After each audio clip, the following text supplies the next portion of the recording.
عارفة شعور إن أنتِ بعد ما تخلّصي shopping من صريخ ابنِك عايزة تسيبيه هو والعربية ولا كإنِّك تعرفيه، الشعور ده أنا فيه دلوقتي. يا نهاري!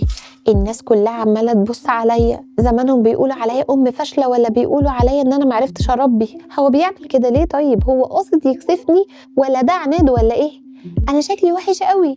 استني بس عندِك يا ست الكل، خدي نفس كده بس الأول. اللي بيحصل ده مش عناد أصلا موجه ليكي ولا حتى قلة تربية، ده اسمه فقدان سيطرة عاطفي. مخ الطفل هنا لسه ما بناش الفرامل اللي تقدر تخليه يوقف الغضب. خلي بالك، أهم حاجة إن نظرات الناس دي مش هي اللي هتربي ابنك، ثباتك انتي هو اللي هيربيه. يعني أنا دلوقتي أعمل إيه في الفضيحة دي؟ هقولك تعملي ايه. انزلي لمستواه، بصي في عينه وكلميه، بس خلي صوتك تكون نبرة حازمة شوية. قوليله أنا عارفة إنك زعلان بس برضو مش هنشتريها. أهم حاجة ولا تبرري ولا تتكلمي كتير وقت الزن ده. انتي عارفة الصمت أو الحضن هو ده الحل، ولا الزعيق ولا الكلام الكتير في الوقت ده خالص.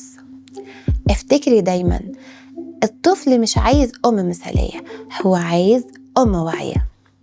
وقبل ما انهي الكلام، عملتوا تمرين النفس النهاردة؟